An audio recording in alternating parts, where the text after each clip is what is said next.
Hello. Hello, Badr ഡസ്റ്റിനാണോ? അതെ, ഞാൻ വിളിക്കുന്നത് കൊച്ചിന്നാ. പറയ്. ബദറിന്റെ വീഡിയോ ഒക്കെ ഞാൻ കാണാറുണ്ട്. ഓക്കെ. ബദർ കത്തോലിക്കാനാണോ? അതെ. ബദർ കൊന്തെത്തിക്കാറുണ്ടോ? ഇല്ല. കൊന്തെത്തിക്കാൻ പാടില്ലേ? എത്തിച്ചോ. അതെന്തെങ്കിലും തെറ്റുണ്ടോ? ബ്രദറിന്റെ സ്വാതന്ത്ര്യമല്ലേ. ഇപ്പൊ ബ്രദർ എന്ത് ചെയ്യണം, എന്ത് സംസാരിക്കണം, എന്ത് പ്രാർത്ഥിക്കണം എന്നൊന്നും നമുക്ക് പറയാൻ പറ്റില്ലല്ലോ. നിങ്ങൾ ഇന്നത് പ്രാർത്ഥിക്കാൻ പാടുള്ളൂ എന്നൊന്നും നമുക്ക് അങ്ങനെ ഒരു മാനദണ്ഡം വെക്കാൻ പറ്റും. ഇല്ല. അത് എത്തിച്ചുകൊണ്ട് എന്ത് ഗുണമുണ്ടെന്നുള്ളത് നമ്മൾ തന്നെ ചിന്തിച്ചു നോക്കുക. നമ്മൾ ഒന്ന് പാസ്റ്റ് ഒന്ന് പരിശോധിച്ച് നോക്കുക, എത്ര പ്രാവശ്യം എത്തിച്ചിട്ട് ഗുണം ചെയ്തിട്ടുണ്ട്. നമ്മളിപ്പോ കുറെ. ബ്രദർ കത്തോലിക്കനാണോ? അതെ. കൊന്തെത്തിക്കാറുണ്ടോ? എത്തിക്കാറുണ്ട്. എത്ര വർഷമായി കൊന്തെത്തിക്കുന്നത്? ഞാനിപ്പോ ഒരു 10 വർഷമെങ്കിലും ആയിക്കാണും. അപ്പം പേഴ്സണായിട്ട് എത്തിക്കാൻ തുടങ്ങിയിട്ട്. ഓക്കെ. അതിനെന്തെങ്കിലും ഗുണങ്ങൾ പേഴ്സണലി ലഭിച്ചതായിട്ട് അറിവുകളുണ്ടോ? ഗുണങ്ങൾ സാധാരണ പോലെ അനുഗ്രഹങ്ങൾ ലഭിക്കാറുണ്ട്. നോർമലി ഒരു വ്യക്തിക്ക് കിട്ടുന്ന പോലെ അനുഗ്രഹങ്ങൾ നമുക്ക് ലഭിക്കാറുണ്ട് അല്ലേ? അതല്ലേ നമ്മളെ കൊന്തെത്തിച്ചുകൊണ്ട് പ്രത്യേകമായിട്ട് എന്തെങ്കിലും അനുഗ്രഹം കിട്ടിയതായിട്ട് അറിയുന്നു? അങ്ങനെ എനിക്കിപ്പോ പറയാൻ പറ്റത്തില്ല. പ്രാർത്ഥിക്കുന്ന അനുഗ്രഹം കിട്ടുന്നുണ്ട്. അല്ലാതെ അപ്പൊ ഒന്ന് പരിശോധിച്ച് നോക്കുക. കുറച്ച് ദിവസം കൊന്തെത്തിക്കാതെ മാറ്റി നോക്കുക. അപ്പൊ എന്തെങ്കിലും വ്യത്യാസം ഉണ്ടോ നോക്കുക. കാരണം ജപമാല വന്നത് ഏത് വർഷമാണ്? അതൊന്നും എനിക്കറിയത്തില്ല. ബദർ ഭയങ്കര വിവരമുണ്ട്. എനിക്കൊന്നും അറിയത്തില്ല. വിവരമൊന്നുമല്ല ബ്രദറെ. നമ്മൾ വെറുതെ ഒന്ന് പരിശോധിച്ച് നോക്കുക. ഇതിന്റെ പശ്ചാത്തലം 12ാം നൂറ്റാണ്ടിലാണ് ജപമാല പ്രാർത്ഥന ആദ്യമായിട്ട് വന്നത്. അതിനു മുമ്പ് എന്തായിരുന്നു പരിശോധിച്ചു കഴിഞ്ഞു കഴിഞ്ഞാൽ, കർത്താവ് നമ്മളെ പഠിപ്പിച്ചല്ലേ കർത്തൃ പ്രാർത്ഥന, സ്വർഗസ്ഥനായ ഞങ്ങളുടെ പിതാവേ. നമ്മൾ പഴയ ചരിത്രങ്ങളൊക്കെ ഒന്ന് വെറുതെ പരിശോധിച്ച് നോക്കി കഴിഞ്ഞാൽ ആദിമസഭയിൽ, പ്രത്യേകിച്ച് ഈജിപ്തിലൊക്കെ, അതായത് പടിഞ്ഞാറല്ല കിഴക്കൊക്കെ കുറച്ച് കൂടുതൽ ഈ വിശുദ്ധരായിട്ടുള്ള ഒത്തിരി സന്യാസ വ്യക്തികളുണ്ടായിരുന്നു. അവരൊക്കെ ചിലപ്പോൾ കാടുകളിലും അല്ലെങ്കിൽ ഗുഹകളിലും അങ്ങനെയൊക്കെ കഴിഞ്ഞിരുന്ന ആളുകളുണ്ട്, പ്രാർത്ഥനയെ മാത്രമായിട്ട്. അപ്പൊ അവരൊക്കെ ചെയ്തിരുന്നൊരു സംഭവം എന്ന് വെച്ചാൽ 150 സങ്കീർത്തനങ്ങള്, നമ്മൾ ബൈബിളിലുള്ള എല്ലാ സങ്കീർത്തനങ്ങളും പ്രാർത്ഥിച്ചുകൊണ്ടിരുന്നു. അവർ ഉപയോഗിച്ചതായിട്ട് നമുക്ക് തെളിവുകളുള്ള ചില കാര്യങ്ങൾ എന്ന് വെച്ച് കഴിഞ്ഞാൽ, ഇന്നും സന്യാസ സമൂഹം ഫോളോ ചെയ്യുന്ന കാര്യങ്ങളുണ്ട്. സ്വർഗസ്ഥനായ കർത്തൃ പ്രാർത്ഥന, കർത്താവ് പ്രാർത്ഥിക്കാൻ പഠിപ്പിച്ച പ്രാർത്ഥന, സ്വർഗസ്ഥനായ പിതാവേ എന്നുള്ള പ്രാർത്ഥന, അത് 150 പ്രാവശ്യം ചൊല്ലിക്കൊണ്ടിരുന്ന രീതികളൊക്കെ ഉണ്ടായിരുന്നു. കാലാന്തരത്തിൽ നമ്മൾ ജപമാലയിലേക്ക് വന്നു. ഇന്ന് ജപമാല മാത്രമായി അല്ലേ? ഒറ്റ വചനം വെറുതെ ഒന്ന് പരിശോധിക്കുക. ബൈബിൾ ഒറ്റ വാക്യം, എന്നേക്കാൾ അധികമായി സ്വന്തം പിതാവിനെയോ മാതാവിനെയോ സ്നേഹിക്കുന്നവൻ എനിക്ക് യോഗ്യനല്ല. റെഫറൻസ് പറയണ്ടല്ലോ അല്ലേ? ബ്രദർ വായിച്ചിരിക്കുന്ന വചനമല്ലേ ഇത്? അപ്പോൾ യേശു പറഞ്ഞ വാക്യമാണ്, എന്നേക്കാൾ അധികമായി പിതാവിനെയോ മാതാവിനെയോ സ്നേഹിക്കുന്നവൻ എനിക്ക് യോഗ്യനല്ല. അപ്പൊ നമ്മൾ ആരെ കൂടുതൽ സ്നേഹിക്കണം, ആരോട് പ്രാർത്ഥിക്കണം എന്നുള്ളത് ചിന്തിച്ചു നോക്കുക. നമ്മൾ 5 പ്രാവശ്യം സ്വർഗസ്ഥനായും 50 പ്രാവശ്യം നന്മ അറിഞ്ഞു പറയുമ്പോൾ ചൊല്ലുന്നു അല്ല? അതാണല്ലോ നമ്മൾ ജപമാല ചെല്ലുന്നത്. 5 പ്രാവശ്യം സ്വർഗസ്ഥനായും 50 പ്രാവശ്യം നന്മ അറിഞ്ഞു പറയുമ്പോൾ. അപ്പൊ ഇത് ശരിയാണോ? അല്ല. ആ രീതി കറക്റ്റ് ആണോ? നമ്മളൊന്ന് വെറുതെ ചിന്തിച്ചു നോക്കുക. യേശു പറഞ്ഞ വചനം വെച്ചിട്ട്. അപ്പോൾ നമുക്ക് എവിടെയോ പാകപ്പഴയോ ഉണ്ട് എന്നുള്ളത് നമുക്ക് അവിടെ മനസ്സിലാക്കാൻ പറ്റും. ഇനി അത് കഴിഞ്ഞ് ലുത്തിനിയ എല്ലാറുണ്ടോ? ഞാൻ ജപമാലയും ലുത്തിനിയും തിരിച്ച് കാണുന്ന ആളാണ് ഞാൻ. അപ്പൊ ലുത്തിനിയ ചെല്ലുമ്പോൾ ലുത്തിനിയ പക്ക പൈശാചികമാണ്. യാതൊരു വിധത്തിലും ദൈവവചന അടിസ്ഥാനമില്ലാത്തൊരു സാധനമാണ് ലുത്തിനിയ. ദൈവവചനത്തെ മുഴുവൻ എടുത്ത് കാറ്റിൽ പറത്തിക്കൊണ്ടാണ് ഈ സംഭവം എഴുതി ഉണ്ടാക്കിയിരിക്കുന്നത്. സ്വർഗത്തിന്റെ വാതിലാരാ? ഈശോ. അപ്പൊ സ്വർഗത്തിന്റെ വാതിലെ ഞങ്ങൾക്ക് വേണ്ടി അപേക്ഷിക്കണമെന്ന് പറഞ്ഞാൽ ശരിയാവും മാതാവിനോട്? ഇല്ല. മാതാവല്ലല്ലോ സ്വർഗത്തിന്റെ വാതിലെ, ക്രിസ്തു അല്ലേ? അപ്പൊ നമ്മൾ ലുത്തിനിയയിൽ ചെല്ലുന്നില്ലേ സ്വർഗത്തിന്റെ വാതിലെ? അല്ലേ ബ്രദറും ചെല്ലാറില്ലേ ലുത്തിനിയയില്? ഉഷകാല നക്ഷത്രം. ആരാണ് ഉഷകാല നക്ഷത്രം? അറിയത്തില്ല. ശരിക്കും ബൈബിൾ അടിസ്ഥാനത്തിൽ ഉഷകാല നക്ഷത്രം എന്ന് പറയുന്നത് ശരിക്കും ദൈവം തന്നെയാണ് ഉഷകാല നക്ഷത്രം. ലൂസിഫറിനെയും ഉഷകാല നക്ഷത്രം എന്ന് വിശേഷിപ്പിച്ചിട്ടുണ്ട്. വിശേഷിപ്പിക്കുകയല്ല, ലൂസിഫർ താൻ ഉഷകാല നക്ഷത്രമാണെന്ന് പറഞ്ഞ് സ്വയം ഒരു ഇത് ചെയ്യുന്നുണ്ട്. അതിനെ ശരിക്കും പറഞ്ഞ പ്രവാചകൻ കളിയാക്കി വിളിക്കുന്നുണ്ട്. അപ്പൊ യഥാർത്ഥത്തിൽ ഉഷകാല നക്ഷത്രം, അതായത് ഏറ്റവും പ്രകാശം ദൈവത്വമാണ്. അപ്പൊ ദൈവത്തെ വിളിക്കേണ്ട സംഭവം എന്ത് ചെയ്തു? നമ്മൾ നേരെ അവിടെ മാതാവിനെ വെച്ചു. ഇനി ജ്ഞാനത്തിന്റെ സിംഹാസനം എവിടെയാണ്? സ്വർഗീയ ജ്ഞാനം മുഴുവൻ, ജ്ഞാനം വിസ്ഡം മുഴുവൻ കർത്താവിൽ നിന്നാണ്. അപ്പൊ നമ്മൾ പറയും ബോധജ്ഞാനത്തിന്റെ സിംഹാസനമേ അല്ലെ? ജപമാലയിൽ നമ്മൾ ചെല്ലില്ലേ? ഇങ്ങനെ പല കാര്യങ്ങളിലും അബദ്ധ സിദ്ധാന്തങ്ങൾ അതിനകത്ത് കടന്നുകൂടിയിട്ടുണ്ട്. യാതൊരു വിധത്തിലും അതിനടിസ്ഥാനവും ഇല്ലാത്ത കുറെ അബദ്ധങ്ങൾ അതിനകത്ത് കടന്നുകൂടിയിട്ടുണ്ട്. അത് തികച്ചും പൈശാചികമാണെന്ന് ഞാൻ പറയത്തുള്ളൂ. യാതൊരു വിധത്തിലും ദൈവവചനത്തിന് യാതൊരു വിധ അടിസ്ഥാനവും ഇല്ലാത്ത കാര്യമാണ് അതൊക്കെ.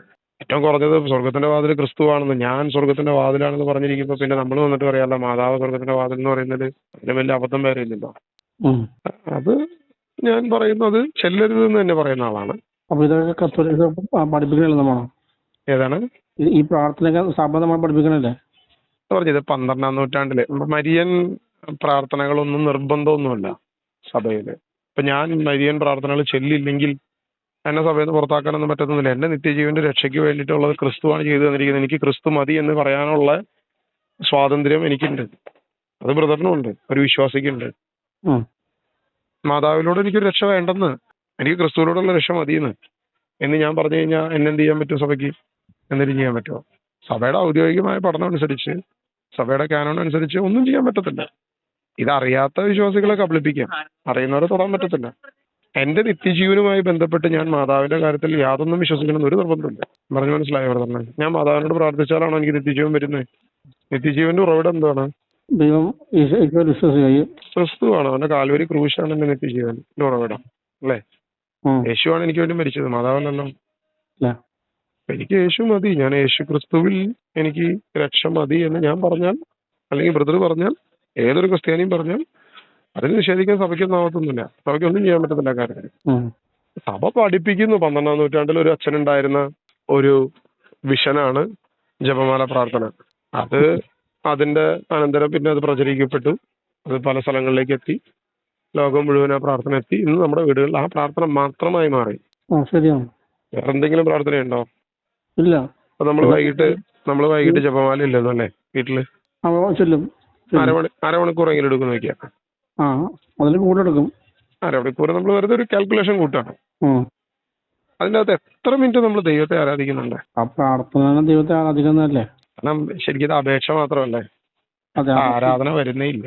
നമ്മൾ പറയുമ്പോ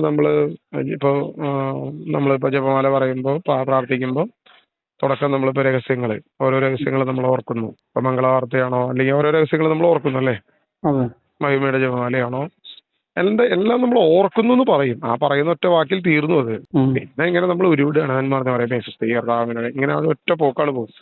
എത്ര പേര് ഹൃദയം കൊണ്ടാണ് ഈ പ്രാർത്ഥനയിൽ നിന്ന്? എത്ര പേർക്ക് ഇതിന്റെ അർത്ഥം അറിയാം? യഥാർത്ഥത്തിൽ ബൈബിളില് നന്മ നിറഞ്ഞു എന്നാണോ കൃപ നിറഞ്ഞു എന്നാണോ ബൈബിളിൽ വായിക്കുക? അപ്പൊ നമ്മളെന്താ നന്മയാക്കിയേ? നന്മയും കൃപയും തമ്മിൽ എന്തെങ്കിലും വ്യത്യാസമുണ്ടോ? വ്യത്യാസമുണ്ടോ? എന്താണ് വ്യത്യാസം? കൃപ ദൈവത്തിന്റെ ഗ്രേസ് എന്നർത്ഥം. ഗ്രേസ് ആണ് ഇംഗ്ലീഷ് വാക്ക്, കൃപ എന്ന് മലയാളം വാക്ക്. അതിന്റെ അർത്ഥം എന്തുവാ, അല്ലെങ്കിൽ അതെന്താ ഉദ്ദേശിക്കുന്നത്? അല്ല, കൃപ എന്ന് പറയുന്നത് ശരിക്കും പറഞ്ഞ സഭ പഠിപ്പിക്കുന്നത് എനിക്ക് യോഗ്യതയില്ലാത്ത, എന്റെ കഴിവ് കൊണ്ടോ എന്റെ യോഗ്യത കൊണ്ടോ ഒന്നും അല്ലാതെ സൗജന്യമായി എന്നിലേക്ക് വരുന്ന ദൈവിക വരദാനമാണ് കൃപ. അത് എന്റെ കഴിവല്ല, എന്റെ കുടുംബ മഹിമയല്ല, ഞാൻ ചെയ്ത ഏതെങ്കിലും പ്രവൃത്തിയുടെ ഫലമല്ല. സൗജന്യമായി ദൈവം നൽകുന്ന കാര്യമാണ് കൃപ. നന്മ നേരെ തിരിച്ചാ. നന്മ ഞാൻ ചെയ്യുന്നതാണ്, എന്റെ പ്രവൃത്തിയാണ്, അല്ലെ? അവൻ നന്മ നിറഞ്ഞവനാണ്, നന്മ പ്രവൃത്തി ചെയ്യുന്നവനാണ്. നന്മയും കൃപയും തമ്മിൽ അതുപോലെ വ്യത്യാസമുണ്ട്. കൃപ എന്ന് പറയുന്നത് ദൈവത്തിൽ നിന്നും വരുന്നതാണ്, ഗ്രേസ്, ദൈവത്തിന്റെ ഗ്രേസ് ആണ് നമുക്ക്. അപ്പം നമ്മൾ നന്മ നിറഞ്ഞു പറയുമെന്ന് പറയുമ്പോൾ അത് മാതാവിനെ നമ്മൾ ഗ്ലോറിഫൈ ചെയ്യുക. കൃപ നിറഞ്ഞവളെന്ന് പറയുമ്പോൾ മാതാവിന് ദൈവം കൊടുത്ത സ്ഥാനത്തെ നമ്മൾ കാണുകയാണ്, അല്ലെങ്കിൽ ദൈവം കൊടുത്ത ഗ്ലോറിയെ, കൃപ നിറച്ചതിനെ നമ്മൾ എന്ത് ചെയ്യുക? നമ്മൾ ആ വചനത്തെയാണ് ധ്യാനിക്കുക. മറ്റേത് വചനത്തെ ധ്യാനിക്കുന്നില്ല, പകരം നമ്മൾ പേഴ്സണെ ധ്യാനിക്കുകയാണ്. ശരിക്കും ഇംഗ്ലീഷിൽ പോലും hail Mary full of grace നടക്കുന്നത്. നമ്മൾ ഈ മലയാളത്തിൽ വന്നപ്പോ പിന്നെ നേരെ എന്തിനാ തിരിച്ചു മാറ്റി? ഈ യാക്കോബൈറ്റ്സ് പ്രാർത്ഥിക്കുന്നത് കേട്ടിട്ടുണ്ടോ ഈ പ്രാർത്ഥന? അവര് കൃപ നിറഞ്ഞു പറയുന്നേ സുസ്ഥി എന്ന് പ്രാർത്ഥിക്കത്തുള്ളൂ. നമ്മൾ കത്തോലിക്കർ വരുമ്പോൾ നേരെ തിരിക്കുന്നത് നന്മ നിറഞ്ഞു പറയുന്നേ എന്ന് പ്രാർത്ഥിക്കുള്ളൂ. ഇത് തമ്മിൽ എത്രയും വ്യത്യാസമുണ്ട് ശരിക്കും. പക്ഷെ ഇത് ആരും ഇത് ചെയ്യത്തില്ല. ഇനി പരിശുദ്ധ പറയുമെന്നുള്ള പ്രാർത്ഥന ശരിക്കും പറഞ്ഞാൽ അത് വചനമല്ല. ആദ്യത്തെ സ്റ്റെപ്പ് വചനമാണെങ്കിലും അതിന്റെ മറുപടി പ്രാർത്ഥന നമ്മൾ പ്രാർത്ഥിക്കുന്നത് അത് വചനമൊന്നുമല്ല. ഞങ്ങൾക്ക് വേണ്ടി പ്രാർത്ഥിക്കുന്നു. ഭാവിയിലായി ഞങ്ങൾക്ക് വേണ്ടി എപ്പോഴും ഞങ്ങളുടെ മരണസമയത്തും തമ്പുരാനോട് അപേക്ഷിച്ചോളണം. അപ്പൊ ഇത് എന്നെ ഹൃദയം കൊണ്ട് എത്ര പേര് പ്രാർത്ഥിക്കുന്നു അറിയത്തില്ല. ഞാൻ പറയുന്ന ഇത് ശരിക്കും ഒരു മധ്യസ്ഥ പ്രാർത്ഥന മാത്രമല്ലേ വരുന്നുള്ളൂ. അത് ആരാധനയായിട്ട് കൂട്ടാൻ പറ്റുമോ? ഇല്ല. ആരാധനയും മധ്യസ്ഥ പ്രാർത്ഥനയും രണ്ടല്ലേ? അപ്പൊ ദൈവത്തോട് നേരിട്ട് നമുക്ക് സ്വർഗസ്ഥനായ പിതാവേ എന്ന് വിളിക്കാനല്ലേ കർത്താവ് പഠിപ്പിച്ചേ? എന്തുകൊണ്ടാണ് അങ്ങനെ പഠിപ്പിച്ചത്? നമ്മൾ മക്കളായതുകൊണ്ടല്ലേ? പിന്നെ എന്തിനാ നമ്മൾ ഈ വളഞ്ഞ വഴിക്ക് പോകുന്നത്? നിങ്ങൾക്ക് നേരെ ആയിട്ടൊരു വഴി, ഇപ്പൊ എന്റെ വീടിന്റെ പുറത്തേക്ക് നിങ്ങൾക്ക് നേരെ വരാം, ഫ്രണ്ടിലെ ഗേറ്റ് കൂടി വരാം, അല്ലേ? നിങ്ങൾ ഫ്രണ്ടിൽ ഗേറ്റ് കൂടി വരുന്നില്ല, നിങ്ങൾ ബാക്കിലെ മതിൽ ചാടിയേ വരുന്നുള്ളൂ എന്ന് പറഞ്ഞു കഴിഞ്ഞാൽ അതിന്റെ അർത്ഥം എന്തുവാ? ആരാണ് മതിൽ ചാടി വരുന്ന ആള്? കള്ളനായിരിക്കും. കള്ളനായിരിക്കും. അപ്പൊ നമുക്ക് എന്തോ കള്ളത്തരം ഉണ്ട്. നമുക്ക് നേരിട്ട് ദൈവത്തിന്റെ അടുത്തേക്ക് ചെല്ലാൻ പറ്റാത്ത എന്തോ കള്ളത്തരം നമ്മുടെ ഉള്ളിലുണ്ട്, നമ്മുടെ കയ്യിലുണ്ട്. അപ്പൊ ഈ കള്ളത്തരം മാറ്റാൻ പറ്റാത്തവനല്ല ഇവന് ഈ ജപമാല മാത്രമായിട്ടും പോകുന്നേ. ഉം. എല്ലാവരും പറയുന്നതാണല്ലോ, ദൈവത്തിന്റെ അടുത്തോട്ട് ചെല്ലുന്ന നേരിട്ട് കാര്യം ചോദിക്കണമെങ്കിൽ നമുക്ക് അതീവ വിശുദ്ധി വേണം. ആ വിശുദ്ധി ഇല്ലെങ്കിൽ നമുക്ക് നേരിട്ട് ചെല്ലാൻ പറ്റില്ല എന്നുള്ള നമ്മൾ ചിന്തിച്ചു വെച്ചിരിക്കുന്നത്. അപ്പൊ അതെ. അതുകൊണ്ട് നമ്മളൊരു വളഞ്ഞ വഴി പിടിക്കുകയാണ് ഉം. മാതാവിനോട് ചോദിച്ചിട്ട്. അതിന്റെ അർത്ഥം എനിക്ക് മാറാൻ പറ്റില്ല, എനിക്ക് വിശുദ്ധിയിലേക്ക് മാറാൻ യാതൊരുവിധ താല്പര്യമില്ല, എന്റെ പാപങ്ങളെ ഉപേക്ഷിക്കാൻ ഞാൻ തയ്യാറല്ല, എന്റെ കള്ളത്തരങ്ങളെ ഉപേക്ഷിക്കാൻ ഞാൻ തയ്യാറല്ല, എന്റെ കാര്യം നടക്കാൻ വേണം. അല്ലെ, ഈ അഡ്ജസ്റ്റ്മെന്റിൽ എന്റെ കാര്യം നടക്കാൻ വേണം, അതിന് യാതൊരുവിധ മാറ്റവും പാടില്ല. അപ്പൊ അതാണല്ലോ നമ്മൾ ഈ ഉടായ്പ വിളിക്കുന്നത്. ഉം. അപ്പൊ അങ്ങനെയുള്ളവരാണ് ഈ പ്രാർത്ഥന ഇങ്ങനെ ഇടതടവില്ലാതെ ചെല്ലുകൊണ്ടിരിക്കുന്നത്. അഖണ്ഡ ജപമാല. ബ്രദറെ, ഞാൻ പ്രാർത്ഥിക്കുമ്പോൾ ചിലപ്പോൾ പലപ്പോഴും അങ്ങനെ പ്രാർത്ഥിക്കണമെങ്കിൽ ഞാൻ 1 മണിക്കൂർ ഞാൻ ആരാധനത്തിന് മുമ്പിൽ പോയി പ്രാർത്ഥിക്കും. അപ്പൊ 4 ഞാൻ ചെല്ലും. ഞാൻ സാധാരണ പ്രാർത്ഥിക്കുമ്പോഴേ പേഴ്സണൽ പ്രയറിനെ ഉം. നമുക്കിവിടെ ഓരോ കൊച്ചിയിൽ ഇഷ്ടംപോലെ ആരാധനാലയങ്ങളുണ്ട്. ചെറിയ ചെറിയ ഓ, ഓ, ഉം, സ്ഥാനത്തുള്ള ആരാധന ഉണ്ട്. ഉം. അപ്പൊ അവിടെ പോയി നിന്നിട്ട് ഞാൻ ഇപ്പോൾ 1 മണിക്കൂർ 4 കൊന്ത് ചൊല്ലി, ഇപ്പൊ 1.5 മണിക്കൂർ എടുക്കും, 4 കൊന്ത് ചൊല്ലി പ്രാർത്ഥിക്കും. എവിടെ നമ്മള് വിശുദ്ധ കുർബാന എഴുന്നള്ളിച്ച് വെച്ചിരിക്കുന്നതിന്റെ ഫ്രണ്ടിൽ പോയിട്ട് 4 ജപമാലയിൽ. ആ വിശുദ്ധ കുർബാന സ്വീകരിച്ചിട്ടാണോ പോകുന്നത്? ആ ഡെയിലി ഞാൻ പള്ളിയിൽ പോകും. ഡെയിലി പള്ളിയിൽ പോയി സ്വീകരിക്കുകയും ചെയ്യും. അപ്പൊ ഉള്ളിൽ ആരാ ഉള്ളേ? ഈശോ. ഫ്രണ്ടിൽ ആരാ ഉള്ളേ? ഈശോ. എന്നിട്ട് നമ്മൾ ആരോടെ പ്രാർത്ഥിക്കുന്നത്? ഈശോ എടുത്തു. അല്ലല്ലോ, ജപമാലയല്ലേ നമ്മളെപ്പോഴും ചെല്ലുന്നേ. ചില ദേവന്മാരാണ്. അപ്പൊ ഞാൻ യേശു എന്റെ ഉള്ളിലുണ്ടെന്നുള്ള ബോധ്യം, ക്രിസ്തു എന്റെ ഉള്ളിലുണ്ട്. അല്ലേ, നമ്മുടെ യോഗ്യതയിലല്ലല്ലോ, ക്രിസ്തുവിന്റെ യോഗ്യതയിലല്ലേ, നമ്മുടെ കഴിവിലല്ലല്ലോ, നമ്മുടെ പ്രവർത്തിയുടെ ഫലത്തിലല്ലല്ലോ, എല്ലാം ദൈവത്തിന്റെ യോഗ്യതയിൽ ക്രിസ്തു നമ്മുടെ ഉള്ളിൽ പ്രവേശിച്ചു കഴിഞ്ഞു. എന്നിട്ട് ഞാൻ പോയിന്ന് ഒരു മനുഷ്യ വ്യക്തിയോട് പ്രാർത്ഥിച്ചുകൊണ്ടിരിക്കുന്നു. ഏറ്റവും ബഹുമാനിക്കപ്പെടേണ്ട, ലോകത്തിലൊരു മനുഷ്യ വ്യക്തിയെ ബഹുമാനിക്കുന്നെങ്കിൽ അതിന് ഏറ്റവും ശ്രേഷ്ഠമായ ബഹുമാനം കൊടുക്കേണ്ട ഒരു വ്യക്തി തന്നെയാണ് മാതാവ്. ഞാനത് വിശ്വസിക്കുന്നു, ഞാനത് തന്നെയാണ് ചിന്തിക്കുന്നത്. പക്ഷെ ആ ബഹുമാനം അത് ആരാധനയായിട്ട് മാറുകയല്ല ഇവിടെ വരുന്നേ. എന്റെ ഉള്ളിൽ ക്രിസ്തു ഇരിക്കുന്നുണ്ടെങ്കിൽ പിന്നെ ആ ക്രിസ്തുവിനെ അല്ലേ ആരാധിക്കേണ്ടത്? നമ്മൾ ആത്മാവിലും സത്യത്തിലും ദൈവത്തെ ആരാധിക്കാൻ പറഞ്ഞിട്ട് ഇവിടെ നമ്മുടെ ഏറ്റവും വലിയ പ്രശ്നം, യേശു പഠിപ്പിച്ച പ്രാർത്ഥന സ്വർഗസ്വനായ പിതാവേ എന്ന് വിളിക്കാൻ പഠിപ്പിച്ചു. എനിക്കത് വിളിക്കാൻ താല്പര്യമില്ല. ദൈവത്തെ പിതാവേ എന്ന് വിളിക്കാൻ ഞാൻ ആഗ്രഹിക്കാൻ വേണ്ടിയിട്ടാണ് കർത്താവ് അത് പഠിപ്പിച്ചത്. നമ്മൾ കത്തോലിക്കര് സ്വർഗസ്വനായ പിതാവെ പ്രാർത്ഥിക്കും. പെന്തക്കോസ്താണെന്നുണ്ടെങ്കിൽ അത് പ്രാർത്ഥിക്കത്ത് പോലും ഇല്ല, അത് ശരിയല്ല എന്ന് പറയുന്നവരാ. കാരണം അതിന്റെ ആവശ്യമില്ല എന്ന് പറയുന്നവരാണ് അവര്. ശരിയല്ല എന്നല്ല, ആവശ്യമില്ല എന്ന് പറയുന്നവര്. അപ്പോ നമ്മൾ നേരെ തിരിച്ചല്ല, നമ്മൾ പ്രാർത്ഥിക്കണം എന്ന് പറയുന്ന ആളുകളാണ്. എന്നിട്ട് നമ്മൾ അത് 5 പ്രാവശ്യം പ്രാർത്ഥിക്കുകയും മറ്റേത് 50 പ്രാവശ്യം പ്രാർത്ഥിക്കുകയും ചെയ്യും. അപ്പൊ ഇത് രണ്ടും കൂടെ ഒത്തുപോകുന്നില്ല. ഒന്ന്, ഇനി അതേ വ്യക്തി തന്നെ ദൈവത്തെ പിതാവിന് വിളിക്കാനുള്ള അവകാശവും കർത്താവ് തന്നിട്ടും അത് വിളിക്കില്ലെങ്കിൽ പിന്നെ എന്താണ്? യേശു പറഞ്ഞത് നമ്മൾ പ്രവർത്തിക്കുന്നില്ലെങ്കിൽ അതിന്റെ അർത്ഥം എന്തുവാ? എന്റെ വചനം കേൾക്കുകയും അതനുസരിച്ച് പ്രവർത്തിക്കുകയും ചെയ്യുന്നവരാണ് എന്റെ മാതാവും സഹോദരങ്ങളും, അല്ലേ? അപ്പൊ ഞാൻ യേശു പറയുന്നത് കേട്ട് അതനുസരിച്ച് പ്രവർത്തിക്കുന്നില്ല. യേശു പറഞ്ഞത് എന്തുവാ? പിതാവിനെ, സ്വർഗസ്ഥനായ പിതാവിനെ വിളിക്കുക. അപ്പൊ അത് വിളിക്കാൻ പറ്റില്ലെങ്കിൽ പിന്നെ അപ്പൊ യേശു പറഞ്ഞത് നമ്മൾ പ്രവർത്തിക്കുന്നുണ്ടോ? ഇല്ല, യാതൊരു വിധത്തിലും യേശു പറഞ്ഞത് നമ്മൾ പ്രവർത്തിക്കുന്നില്ല. അപ്പൊ നമ്മുടെ തന്നിഷ്ടമാണ് നമ്മൾ പ്രവർത്തിക്കുന്നത്. അപ്പൊ ആ പ്രാർത്ഥന ദൈവം കേൾക്കുമോ? എനിക്ക് തോന്നുന്നില്ല പ്രാർത്ഥന കേൾക്കുമെന്ന്. അത് വെറുതെ ഒരു ജൽപ്പനം, വെറുതെ ഇങ്ങനെ അതരം കൊണ്ട് ഉരുവിടാം. കർത്താവിന് അതിനകത്ത് യോഗ്യത ഉണ്ടെന്നോ അല്ലെങ്കിൽ അത് ശ്രേഷ്ഠമാണെന്നോ എനിക്ക് യാതൊരു വിധത്തിലും തോന്നുന്നില്ല. ഇനി അതിന്റെ ചരിത്രം പരിശോധിച്ചാൽ ശരിക്കും പറഞ്ഞാൽ 12ാം നൂറ്റാണ്ടിൽ മാത്രമേ വന്നിട്ടുള്ളൂ. അതിനു മുമ്പ് ഈ ജപമാല ഇല്ല. അപ്പൊ 12 നൂറ്റാണ്ട് വരെ അപ്പസ്തോലന്മാരും അതിനു മുമ്പ് അതിനുശേഷം സഭാപിതാക്കന്മാരും ഇവരൊന്നും ജപമാല ഇല്ലിട്ടല്ലോ രക്ഷപ്പെട്ടത്. ഇവർക്കൊന്നും ഇത് അറിയത്ത് പോലും ഇല്ലായിരുന്നല്ലോ. അപ്പൊ പിന്നെ 1200 വർഷക്കാലത്ത് വിശ്വാസികൾക്ക് ഇത് വേണ്ടെങ്കിൽ എനിക്കും വേണ്ട എന്നുള്ളതാണ് ഞാൻ എന്റെ തീരുമാനം. അതുകൊണ്ടാണ് ഞാൻ ജപമാല ചെല്ലാത്തത്. മനസ്സിലായ? പൗലോസ് അപ്പോസ്തലനും പത്രോസിനും അപ്പസ്തോലന്മാർക്കും ഇങ്ങനെ 1200 വർഷക്കാലം ഉള്ള ആർക്കും, സഭാപിതാക്കന്മാർക്ക് ആർക്കും വേണ്ടെങ്കിൽ പിന്നെ എനിക്കും വേണ്ടാത്രേ ഉള്ളൂ. കർത്താവ് പഠിപ്പിക്കാത്ത ഈ സാധനം ഞാൻ എന്തിനാ എന്നെ പിന്നാലെ പോകുന്നത്? ഇനി അതുകൊണ്ട് ഗുണം കിട്ടിയവരൊക്കെ ഉണ്ടാവും. ഞാൻ അതുകൊണ്ട് ബ്രദറിനോട് ചോദിച്ചു, ചിലപ്പോൾ ബ്രദറിന് വല്ല ഗുണം കിട്ടിയിട്ടുണ്ടോ? പക്ഷെ അതുകൊണ്ട് ഗുണം കിട്ടിയെന്ന് ഒരാൾ പറയുമ്പോഴും അത് ചെയ്യാത്ത കാലത്തും ചെയ്ത കാലത്തും തമ്മിൽ കമ്പാരിസൺ ചെയ്ത് നോക്കിയാലേ മനസ്സിലാവത്തുള്ളൂ. എന്നെ സംബന്ധിച്ച് കഴിഞ്ഞ ഒരു 13 വർഷമായിട്ട് ഞാനിപ്പോൾ ജപമാല ചെല്ലാറില്ല. അതിനു മുമ്പ് എൻ്റെ വീട്ടിൽ ജപമാല മാത്രമേ ഉണ്ടായിരുന്നുള്ളൂ. എൻ്റെ അമ്മയാണെന്നുണ്ടെങ്കിൽ തീവ്ര മാതൃഭക്തിയായിരുന്നു. ഓക്കെ, അപ്പൊ ഈ ജപമാലയും പ്രാർത്ഥനയൊക്കെ ആയിട്ട് നമ്മൾ സ്ഥിരം നടന്നതാ. എല്ലാ ദിവസവും വീട്ടിൽ ജപമാല ഇല്ലായിരുന്നു. പക്ഷെ ആ വർഷങ്ങളിൽ ആ കാലത്തൊന്നും അനുഗ്രഹിക്കപ്പെടാത്തത്, മുന്നോട്ട് പോകാൻ പറ്റാത്ത അവസ്ഥകൾ, ആത്മഹത്യയുടെ നടുവിൽ കിടന്ന അവസ്ഥകളിൽ നിന്നൊക്കെ മാറി ഇന്ന് ആരാധിച്ചു തുടങ്ങിയപ്പോൾ, ദൈവത്തെ ആരാധിച്ചു തുടങ്ങിയപ്പോൾ, ആത്മാവിലും സത്യത്തിലും ക്രിസ്തുവിനെ ആരാധിച്ചു തുടങ്ങിയപ്പോൾ, ക്രിസ്തുവിനെ കാണാൻ തുടങ്ങി. എൻ്റെ ജീവിതത്തിൽ മാറ്റം ഉണ്ടാകാൻ തുടങ്ങി. അപ്പൊ ഇത് രണ്ടും തമ്മിൽ പരിശോധിച്ചാലേ നമുക്ക് കാര്യം മനസ്സിലാകത്തുള്ളൂ. അതല്ലാതെ ഇപ്പോൾ ഒരാൾ എൻ്റെ അടുത്ത് വിളിച്ചിട്ട് പറയണതല്ല ഞങ്ങൾക്ക് ജപമാലയിലിട്ട് കുറെ അനുഗ്രഹമുണ്ട്, അതിന് മുമ്പ് ജപമാല ചെല്ലാത്തപ്പോൾ ഇല്ലാത്തൊരു സാധനം നിനക്ക് കിട്ടുന്നുണ്ടെന്നുള്ളത് അത് സ്വാഭാവികമായിട്ട് കിട്ടുന്നതാണ് നമുക്ക് പരിഗണിക്കാൻ പറ്റത്തുള്ളൂ. അല്ലാതെ ജപമാല ചൊല്ലിക്കൊണ്ട് കിട്ടിയതാണെന്ന് പറയാൻ പറ്റത്തില്ല. ഒന്നാമത്തെ കാര്യം ഞാൻ പറഞ്ഞു, ഞാൻ ജപമാല ചെല്ലുന്നതിന് ഞാൻ എതിരൊന്നുമില്ല. പിന്നെ ജപമാല ഒരാൾ ചെല്ലുകയാണെങ്കിൽ അരമണിക്കൂർ ജപമാല ചെല്ലാൻ ഉപയോഗിക്കുന്നുണ്ടെങ്കിൽ ഒരു 1.5 മണിക്കൂറെങ്കിലും കർത്താവിന്റെ കൂടെ ആത്മാവിനും സത്യത്തിൽ ആരാധിക്കാനായിട്ട് നിൽക്കുക. അതാണ് കുറച്ച് നല്ലത്. കാരണം ദൈവത്തെ കൂടുതൽ സ്നേഹിക്കുകയും ആരാധിക്കുകയും ചെയ്യണം എന്നുള്ള പറഞ്ഞിരിക്കുന്നത്. അപ്പൊ നമുക്കൊരു 1.5 മണിക്കൂർ കർത്താവിന്റെ കൂടെ നിൽക്കുക. അപ്പൊ പേഴ്സണൽ പ്രയർ 2 മണിക്കൂറാക്കുക. പക്ഷെ ഇന്ന് നേരെ തിരിച്ചല്ല. ഈ പേഴ്സണൽ പ്രയർ എന്ന് പറഞ്ഞിട്ട് പോയിരിക്കുന്ന 1 മണിക്കൂർ പോലും ഇവർ ഈ ചെയ്യുന്ന കാര്യങ്ങൾ മുഴുവൻ ഈ ജപമാല തന്നെ. ഈ ഉരുട്ടോട് ഉരുട്ടാ. ഈ ഉരുട്ടിയിട്ടൊന്നും ഇവരുടെ ജീവിതത്തിൽ വലിയ മാറ്റമൊന്നും കാണുന്നില്ല. ഏതാണ് ബ്രദർ എങ്ങനെ പേഴ്സണൽ പ്രയർ ചെയ്യണം? സങ്കീർത്തനങ്ങൾ വായിക്കാം, അത് വായിച്ച് ധ്യാനിക്കാം. ഓരോ വാക്യങ്ങളും കർത്താവാണ് എൻ്റെ ഇടയൻ, എനിക്കൊന്നിനും കുറവുണ്ടാകില്ല. ഒറ്റ വാക്യം വായിച്ചു കഴിഞ്ഞാൽ 1 മണിക്കൂർ വേണമെങ്കിൽ ഇരിക്കാം. കാരണം കർത്താവാണ് എൻ്റെ ഇടയനെങ്കിൽ എനിക്കൊന്നിനും കുറവുണ്ടാകരുത്. ഞാൻ നോക്കുമ്പോൾ എനിക്ക് കുറെ കുറവുണ്ട്. അപ്പൊ എനിക്ക് മനസ്സിലായി എവിടെയൊക്കെയോ എനിക്ക് കുറവുണ്ട്. ഞാൻ കർത്താവിനെ ഇടയനായിട്ട് കാണുന്ന രീതിയിൽ എനിക്ക് എവിടെയൊക്കെയോ പ്രശ്നങ്ങളുണ്ട്. ഓക്കെ, ഞാൻ പറയാണ് വാഗുണ്ട് കർത്താവാണ് എൻ്റെ ഇടയൻ. പക്ഷെ ഞാൻ ആ വാക്യം ഹൃദയത്തിൽ ഗ്രഹിച്ചിട്ട് നോക്കുമ്പോൾ എനിക്ക് കുറെ കുറവുണ്ട്. എനിക്ക് ഒന്നിനും കുറവുണ്ടാകില്ല എന്ന് എനിക്ക് പറയാൻ പറ്റില്ല. എനിക്ക് പല കാര്യങ്ങളും കുറവുണ്ട്. അപ്പൊ അതെന്തുകൊണ്ടാണ്? എൻ്റെ ഇടയൻ യഥാർത്ഥമായി കർത്താവാണെന്ന് ഞാൻ അതരം കൊണ്ട് പറയുകയും എന്നാൽ എൻ്റെ വിശ്വാസത്തിൽ എവിടെയൊക്കെയോ കുറവുകളുണ്ടെന്ന് ഞാൻ തിരിച്ചറിയുന്നു. അപ്പൊ അതെവിടെയാണെന്ന് ഞാൻ മനസ്സിലാക്കണം. കർത്താവിനോട് ചോദിക്കാം, കർത്താവ് എവിടെയാണ്? അപ്പൊ നോക്കുമ്പോൾ ഇപ്പൊ ബ്രദർ പറഞ്ഞ പോലെ തന്നെ ഞാൻ കർത്താവാണ് എൻ്റെ ഇടയൻ എന്ന് പറയുകയും ചെയ്യുന്നു. എന്നിട്ട് ഞാൻ 1 മണിക്കൂർ ഞാൻ എന്ത് ചെയ്യുന്നു? ജപമാല മാത്രം ചൊല്ലിക്കൊണ്ടിരിക്കുന്നു. അപ്പൊ എനിക്ക് മനസ്സിലായി ശരിയല്ല. അപ്പൊ ഞാൻ ആ പറയുന്ന വാക്കും പ്രവൃത്തിയും രണ്ടാണ്. കർത്താവാണ് എൻ്റെ ഇടയെങ്കിൽ ഞാൻ എൻ്റെ ഇടയന്റെ കൂടെ ഉണ്ടാകണം. ഇടയൻ ആടുകൾ ഇടയന്റെ ശബ്ദം കേൾക്കും, അല്ലെ? അങ്ങനല്ലേ പറഞ്ഞത്? അവന്റെ ശബ്ദം ഗ്രഹിക്കും, അവന്റെ പിന്നാലെ പോകും. അപ്പൊ നേരെ തിരിച്ചു. അപ്പൊ നമ്മളെപ്പോഴും പറയുമല്ലോ മാതാവിലൂടെ ക്രിസ്തുവിലേക്ക് എത്തുന്നു എന്ന് പറയുമല്ലോ. വെറുതെ ആത്മാർത്ഥമായിട്ടൊന്ന് പരിശോധിച്ച് നോക്ക്, എത്ര പേര് ഈ മാതാവിലൂടെ ക്രിസ്തുവിലേക്ക് എത്തിയിട്ടുണ്ട്?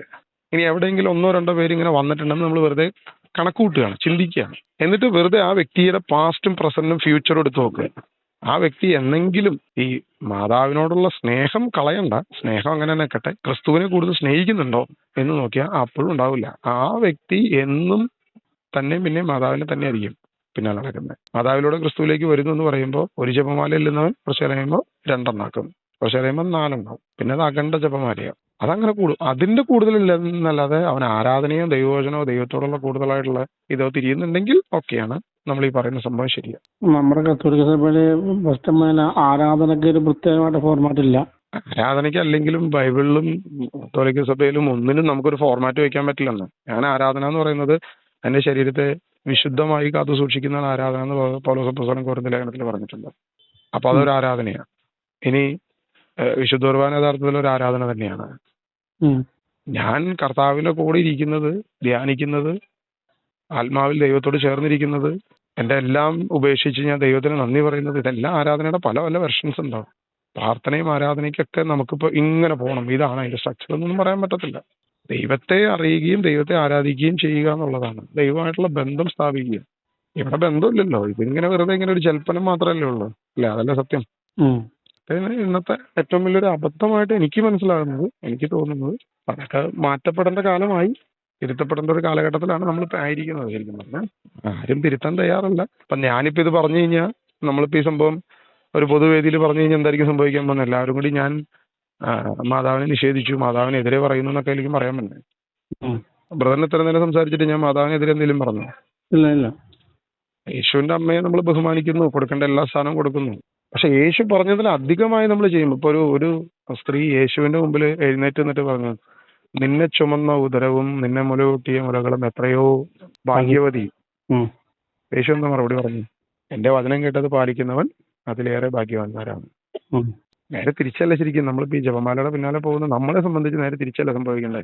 Very clear. നീ എന്റെ അമ്മയെ പ്രകീർത്തിച്ചു, നീ എന്റെ അമ്മയോട് ജപമാല ചെല്ലുന്നതിനേക്കാൾ ശ്രേഷ്ഠമായ കാര്യം ചെയ്തു, നീ അനുഗ്രഹിക്കപ്പെടട്ടെ, യുവർ ബ്ലെസ്സിങ് എന്നല്ല യേശു പറയണ്ടേ? സത്യം നീ തിരിച്ചറിഞ്ഞിരിക്കുന്നു. കണ്ടോ, AD 12-ാം നൂറ്റാണ്ടില് ഫാദർ ഡൊമിനിക്കിന് കിട്ടിയ ആ ഒരു വെളിപ്പാട്, സെയിന്റ് ഡൊമിനിക്കിന് കിട്ടിയ വെളിപ്പാട് നിനക്ക് കിട്ടിയിരിക്കുന്നു, അല്ല കിട്ടാൻ പോകുന്ന വെളിപ്പാട് നിനക്ക് കിട്ടിയിരിക്കുന്നു എന്നല്ല യേശു പറയുന്നത്. പക്ഷെ യേശു നേരെ തിരിച്ചാ പറഞ്ഞു. യേശു പറഞ്ഞു, എന്റെ വചനം കേൾക്കുകയും അതനുസരിച്ച് പ്രവർത്തിക്കുകയും ചെയ്യുന്നവരും അതിലേറെ അനുഗ്രഹിക്കുക. അപ്പൊ കർത്താവ് ഒരിക്കലും ഒരു സ്വന്തം അമ്മയെ ഒരിക്കലും യേശു അപമാനിക്കുകയോ മാറ്റി നിർത്തുകയോ ചെയ്തിട്ടില്ല. പക്ഷെ ആ മാതാവിനോട് പ്രാർത്ഥിക്കണം, ആ മാതാവിന്റെ പിന്നാലെ പോകണമെന്നൊന്നും യേശു പഠിപ്പിച്ചിട്ടില്ല. ഇനി അങ്ങനെ ചെയ്തൊരു പ്രവൃത്തിയെ പോലും യേശു എന്ത് ചെയ്തിട്ടില്ല, ശ്ലാഘിച്ചില്ല. യേശു നേരെ തിരിക്കുകയായിരുന്നു, അപ്പൊ തന്നെ തിരുത്തുകയായിരുന്നല്ലോ. അതല്ല ശരി, ഇതാണ് ശരി. അതാണ് ലൂക്കാ സുവിശേഷം നമ്മൾ വായിക്കുമ്പോൾ കിടക്കുന്നത്. ഇത്രയും കാര്യങ്ങൾ നമുക്ക് ക്ലിയർ ആണ് ശരിക്കും ബൈബിളിൽ നിന്ന് പരിശോധിച്ചാൽ. നമ്മൾ തയ്യാറല്ല. അപ്പൊ അതിന് ബ്രദർ ഒന്ന് പരിശോധിച്ച് നോക്കുക. ബ്രദറിന് ഇത്രയും കാലം കിട്ടിയ അനുഗ്രഹങ്ങളും ഇത്രയും കാലം ബ്രദർ പോയ വഴികളും രീതികളും ദൈവവചനം അടിസ്ഥാനത്തിൽ പരിശോധിച്ച് നോക്കുക. നമ്മൾ ഈ ചെയ്യുന്നത് ശരിയാണോ? വചനം വെച്ച് നോക്കുമ്പോൾ നമ്മളുടെ ഈ പ്രവൃത്തി ശരിയാണോ? എന്തായാലും ബൈബിളിൽ ബ്രദർ വിശ്വസിക്കുന്നുള്ളൂ അല്ലേ? അപ്പൊ ബൈബിൾ ദൈവത്തിന്റെ വചനമാണെങ്കിൽ നമ്മൾ ചെയ്യുന്നത് ശരിയാണോ എന്ന് ബൈബിളിന്റെ പശ്ചാത്തലത്തിൽ നമ്മളത് പരിശോധിച്ച് നോക്കുക. ശരിയാണെങ്കിൽ ബൈബിളിൽ ചെയ്യുന്നത് ബ്രദർ ചെയ്യുന്നത് തന്നെ തുടരുക. അല്ല, എവിടെയെങ്കിലും തെറ്റുകൾ ഉണ്ടെങ്കിൽ ദൈവവചന അടിസ്ഥാനത്തിൽ തിരുത്താൻ ശ്രമിക്കുക. അങ്ങനെ തിരുത്തി നോക്കിയിട്ട് വചനം പറയുന്ന രീതിയിൽ ബ്രദർ പോയിട്ട് എന്തെങ്കിലും മാറ്റം ഉണ്ടോ എന്ന് കൂടി നോക്കുക. ഏതൊന്നു ഇപ്പൊ സഭ പോലും ഇപ്പൊ ജപമാല അങ്ങനെ പോട്ടെ എന്ന് വിചാരിക്കുന്നതിന്റെ കാരണം അങ്ങനെയെങ്കിലും ഇവന്മാരൊക്കെ ഒന്ന് പ്രാർത്ഥിക്കട്ടെ എന്ന് വിചാരിച്ചിട്ടായിരിക്കും. പക്ഷെ അതല്ല ശരി. വിശ്വാസികളെ വിശ്വാസത്തിൽ വളർത്തേണ്ടത് സഭയുടെയും നമ്മുടെയൊക്കെ ഉത്തരവാദിത്വമാണ്, ഓരോരുത്തരുടെയും ഉത്തരവാദിത്വമാണ്. അത് അപ്പസ്തോലന്മാർ ചെയ്തു. എല്ലാ പ്രതിസന്ധിയിലും എല്ലാ പ്രതികൂല നിമിഷത്തിലും അവർ ചെയ്തതായിട്ട് നമുക്ക് കാണാൻ പറ്റും. അപ്പൊ അത് തന്നെയാണ് ഇന്നത്തെ സഭയും ചെയ്യേണ്ടത്. പക്ഷെ ഇന്നത് ചെയ്യുന്നത് കാണുന്നില്ല. പകരം ഇത്തരം കൃപാസനത്തിൽ പോകാറുണ്ടോ ബ്രദറെ? ഞാൻ കുറെ നാളെ പോകണമെന്ന്, പക്ഷെ അത് കണ്ടപ്പോ എനിക്ക് പേടിയായി. അല്ല, പേടി എന്ന് പറയുന്നത് എന്റെ വാക്ക് കേട്ട് ഇവിടുത്തെ കുറെ അച്ഛന്മാരും പറഞ്ഞു അത് ശരിയല്ല. അച്ഛന്മാര് പറഞ്ഞു, ചില അച്ഛന്മാര് പറഞ്ഞു, ചില അച്ഛന്മാര് പരസ്യമായിട്ട് പറഞ്ഞു, അത് രഹസ്യമായിട്ട് പറഞ്ഞു. പരസ്യമായിട്ട് പറഞ്ഞു. എങ്ങനെ മീറ്റിങ്ങുകളിൽ പറഞ്ഞു? അല്ലല്ല, ചില ചെറിയൊരു ധ്യാന കേന്ദ്രമുണ്ട് CC എന്ന് പറഞ്ഞുകൊണ്ട്. ലാറ്റിൻ അച്ഛന്മാരാണ്, അത് RC ആണ് പറഞ്ഞത്. ലാറ്റിൻ അച്ഛന്മാര്. അപ്പൊ ആലോചിച്ച് നോക്ക്, ലാറ്റിൻ സഭയുടെ ഒരു കേന്ദ്രമാണത്. എനിക്കറിയാം. ലാറ്റിൻ സഭയുടെ അച്ഛന്മാർ എന്നത് പറയണമെങ്കിൽ അവർക്ക് ആ ബോധ്യമുണ്ട്. നമ്മൾ ഈ പറയുന്ന ബോധ്യം അവർക്കുണ്ട്. ഞാൻ പറയുന്ന ഈ അച്ഛന്മാര് പറയുന്നത് വിടുക, ഞാൻ പറയുന്നത് വിടുക, മനുഷ്യരെ വിടുക. ദൈവം പറയുന്നത് എന്നാ നോക്ക്, ദൈവവചനം എന്നാ പറയുന്നത് നോക്ക്. എബ്രായ ലേഖനം 10-29 വാക്യം, നമ്മെ ശുദ്ധീകരിച്ച ഉടമ്പടിയിൽ നിന്നും പിന്തിരിഞ്ഞു പോകുന്നവൻ അവനെ അവഹേളിക്കുകയാണ്. നമുക്ക് ശ്രേഷ്ഠമായ ഒരു ഉടമ്പടി ക്രിസ്തു നമ്മളോട് ചെയ്തിട്ടുണ്ടെങ്കിൽ പിന്നെ എന്തിനാണ് നമ്മൾ ഈ വേറെ ഉടമ്പടിയുടെ പിന്നാലെ പോകുന്നത്? പിന്നെ അവർ ഈ പറയുന്ന സകല ന്യായീകരണവും ഇതിന് യാതൊരു വിധത്തിലും മുന്നോട്ട് പോകാൻ പറ്റത്തില്ല എന്നുള്ളത് അതിനറിയാവുന്ന ഏതൊരു വ്യക്തിക്ക് അറിയാം. കാരണം ഈ ഉടമ്പടി ഒരു ക്രിസ്ത്യാനി ചെയ്യേണ്ട കാര്യങ്ങളാണെന്ന്. ക്രിസ്ത്യാനിക്ക് പാപം ചെയ്യാനുള്ള അവകാശമുണ്ടോ? ഇല്ല. ക്രിസ്ത്യാനി ഈ പറയുന്ന മദ്യപിക്കാനോ അല്ലെങ്കിൽ ബൈബിൾ വായിക്കേണ്ടവനാണ്. അവർ ഈ പറയുന്ന 6 ഉടമ്പടി കാര്യങ്ങൾ ഇതൊക്കെ ക്രിസ്ത്യാനി ചെയ്യണമെന്ന് ക്രിസ്തുവിനോട് ഉടമ്പടി ചെയ്തേക്കാണെന്ന് മാമോദീസയിൽ തന്നെ. അപ്പൊ മാമോദീസ തന്നെ കർത്താവിനോട് ഉടമ്പടി ചെയ്തിട്ട് പിന്നെ കുറച്ചു കാലം കഴിയുമ്പോൾ വേറൊരാളോട് ചെയ്യണമെന്നുണ്ടെങ്കിൽ അതിന്റെ അർത്ഥം ഞാൻ മാമോദീസ ചെയ്തത് ശരിയല്ല എന്നൊരു തോന്നലായിരിക്കുമല്ലോ പിന്നെ വേറൊരാളിലേക്ക് ചെയ്യുന്നത്. അപ്പൊ അത് ഓക്കെ ആണെന്നുണ്ടെങ്കിൽ പിന്നെ അത് ചെയ്താൽ പോരാ, അത് തുടർന്നാൽ പോരാ. പിന്നെ വീണ്ടും പോയിട്ട് ഉടമ്പടി വെക്കണം. ഞാൻ ആദ്യ ശനിയാഴ്ച ഇവിടെ പോവാറുണ്ട്, അണക്കരെ പോവാറുണ്ട് അച്ഛൻ്റെ അടുത്ത്. പക്ഷെ അവിടെ കൊന്തൊക്കെ ചെല്ലാറുണ്ട്, ചെല്ലാറുണ്ട് അവിടെ. അല്ല, ജപമാല ചെല്ലണോ വേണ്ടെന്നുള്ളത് ഞാൻ നേരത്തെ പറഞ്ഞ പശ്ചാത്തലം വെച്ച് ബ്രദർ ഒന്ന് പരിശോധിച്ചാൽ മതി. നമ്മൾ ഈ വ്യക്തികളെ കണ്ടിട്ട് എനിക്കിപ്പോ എന്താ ആധികാരികതയുള്ളേ? അല്ലെങ്കിൽ അണക്കരയിൽ അച്ഛൻ പറഞ്ഞു, അല്ലെങ്കിൽ VP ജോസഫ് അച്ഛൻ പറഞ്ഞു. ജോസഫ് അച്ഛൻ അച്ഛൻ തന്നെയാണല്ലോ അല്ലെ? ഇവരൊക്കെ വ്യക്തികളാണ്. ഇപ്പൊ ഒരച്ഛൻ ബ്രദറിനോട് പറഞ്ഞു കൃപാസനത്തിൽ പോകരുതെന്ന് പറഞ്ഞു, മറ്റൊരച്ഛൻ പറഞ്ഞു കൃപാസനത്തിൽ വരാൻ പറഞ്ഞു. അപ്പൊ അവിടെ അഭിപ്രായ വ്യത്യാസം ഉണ്ടല്ലോ മനുഷ്യർക്ക്. നമ്മളവിടെ ഫൈനൽ ലാസ്റ്റ് മാനദണ്ഡം ക്രിസ്തുവിന് എടുക്കുക, ബാക്കിയെല്ലാം വിടുക. മനുഷ്യരുടെ അഭിപ്രായങ്ങളൊക്കെ വിടുക, ക്രിസ്തുവിന്റെ അഭിപ്രായം എന്താ നോക്കുക. അപ്പൊ കർത്താവ് പറഞ്ഞു, ഞാൻ നിന്നോട് ഉടമ്പടി ചെയ്തിരിക്കുന്നു, ഇത് എന്റെ രക്തത്താലുള്ള ഉടമ്പടി, ഇത് എന്റെ നിത്യജീവനുള്ള ശരീരം. ആ ഉടമ്പടിയിൽ ശ്രേഷ്ഠമായ പിന്നെ എന്താ ഉള്ളത്? പിന്നെ എന്തിനാണ് നമ്മൾ മറ്റേതിന്റെ പിന്നാലെ പോണേ? ഇതാണ് ഞാൻ ചിന്തിക്കുന്നത്. ബ്രദർ അങ്ങനെ ചിന്തിക്കാൻ പറ്റുമെങ്കിൽ ചിന്തിച്ചു നോക്ക്. ശരി, ഞാൻ വിളിക്കാം. ശരി ഓക്കെ. ദൈവം അനുഗ്രഹിക്കട്ടെ. Thank you.